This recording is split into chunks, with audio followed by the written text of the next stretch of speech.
Gunfire, screams, a cloud of smoke. The air was thick with tension, the kind that makes your skin crawl and your heart race.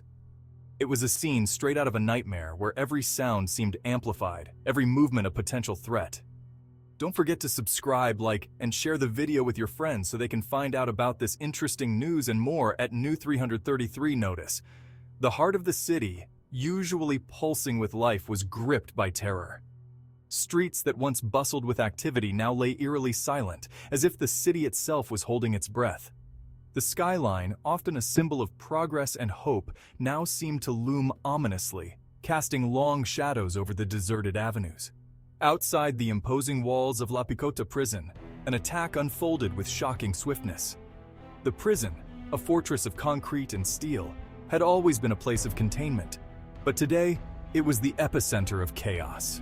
The walls that were meant to keep danger in had become the backdrop for a violent spectacle. Two city councilors, symbols of hope in a city riddled with problems, lay wounded on the ground. Maria Sanchez and Carlos Vargas, known for their unwavering commitment to justice and reform, were now victims of a targeted attack.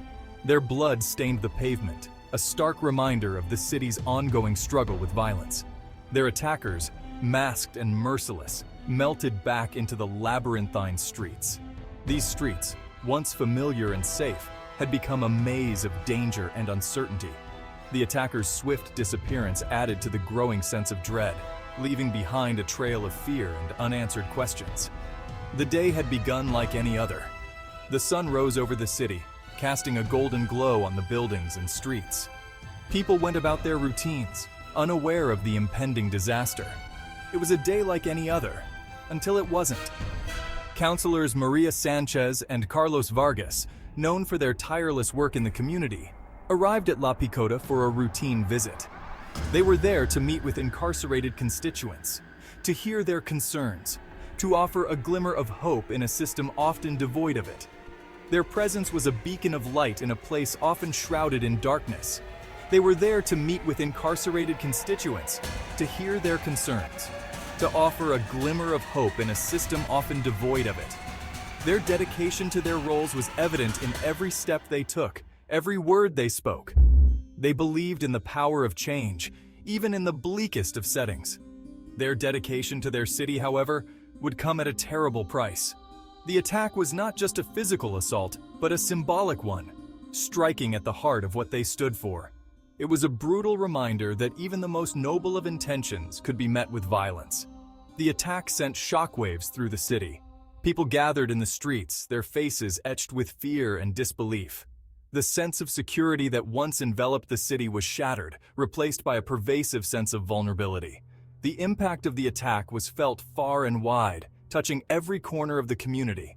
It was a brazen assault on democracy, a terrifying reminder of the fragility of peace.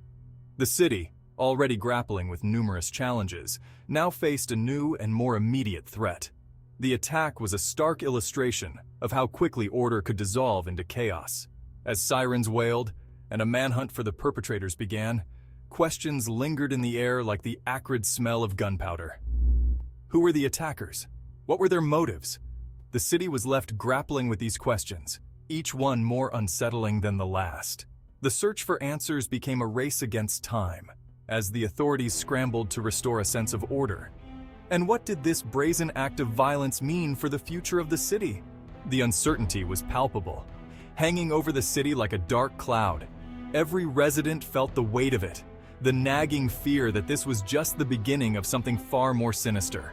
This was not just an attack on two individuals. It was an attack on the very fabric of society, a stark warning that the demons of violence still lurked in the shadows, ready to rear their ugly heads when least expected. The city had been given a harsh wake-up call, a reminder that peace was a fragile and fleeting state. It was an attack on the very fabric of society, a stark warning that the demons of violence still lurked in the shadows, ready to rear their ugly heads when least expected. The city had to confront these demons head-on, to find a way to banish them once and for all. The city held its breath, bracing for the aftershocks. The atmosphere was tense, charged with a mix of fear and determination. The residents knew that the road to recovery would be long and arduous. but they were ready to face it together. The attack had shaken them, but it had also strengthened their resolve to fight for a safer, more just city. La Picota. The name itself sent shivers down the spines of even the most hardened Bogotanos. It was more than just a prison. It was a symbol of fear and a reminder of the city's darkest days, a sprawling complex of concrete and steel.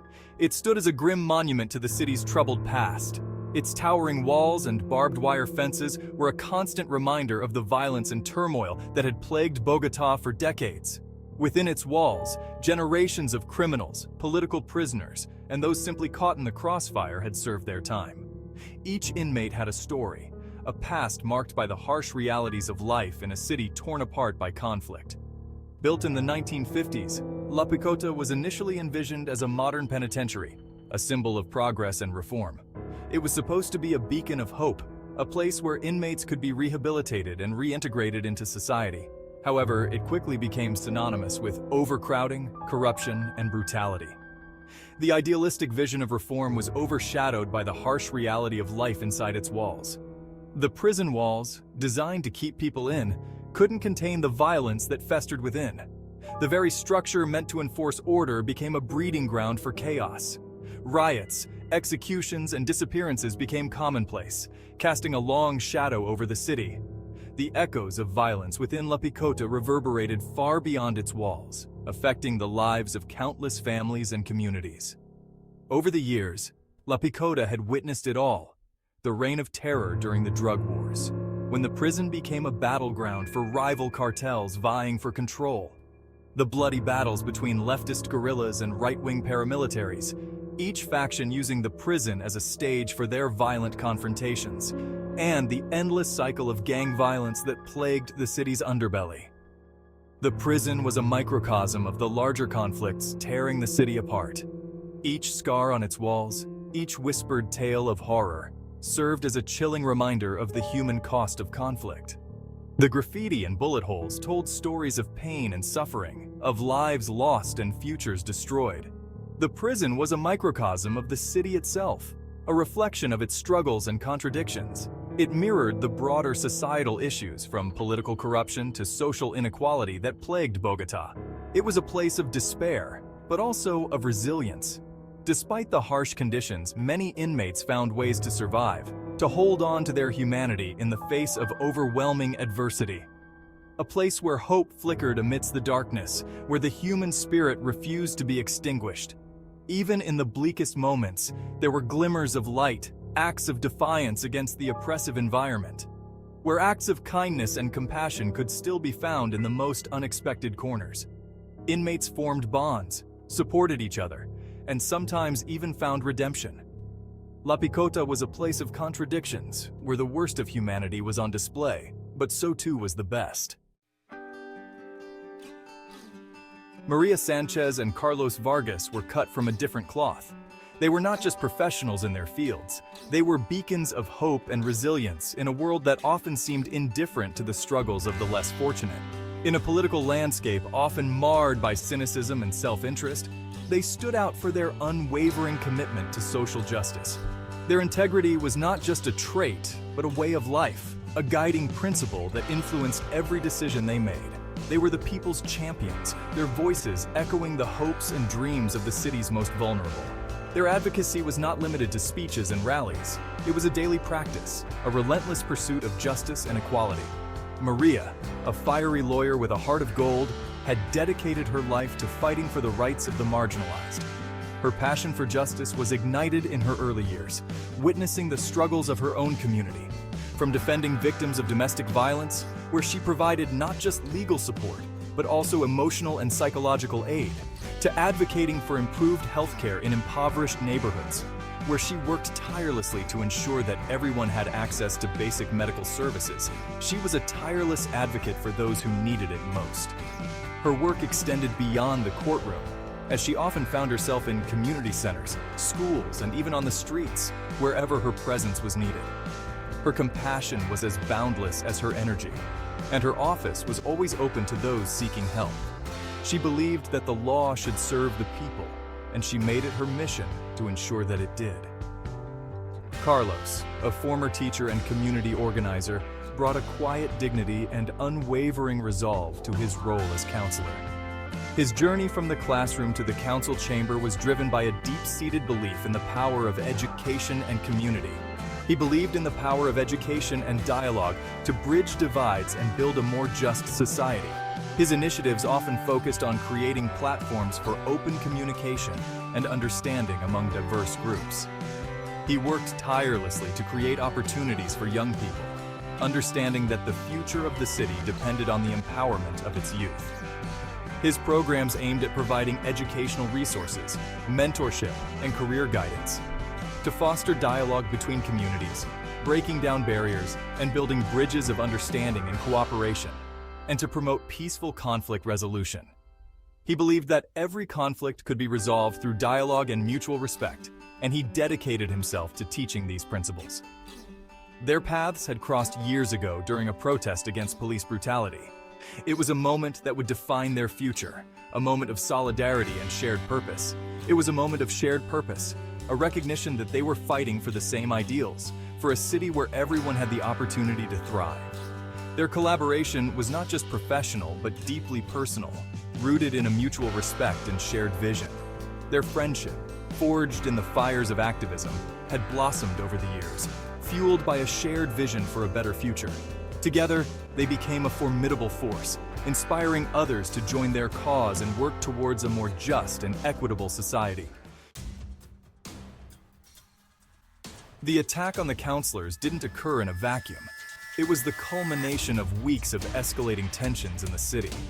A series of high-profile arrests, coupled with a resurgence in gang violence, had pushed the city to the brink. The air crackled with unease, a palpable sense that something had to give. The first sign of trouble came with the arrest of El Serpiente, a notorious drug lord who had long operated with impunity in the city's slums. His capture, hailed as a major victory by the authorities, had created a power vacuum in the underworld, sparking a bloody turf war between rival gangs vying for control. Adding fuel to the fire was a series of controversial police raids in marginalized neighborhoods, ostensibly aimed at cracking down on gang activity. However, many residents accused the police of using excessive force and racial profiling, further eroding trust between law enforcement and the communities they were sworn to protect. Against this backdrop of fear and mistrust, the city council became a lightning rod for public anger.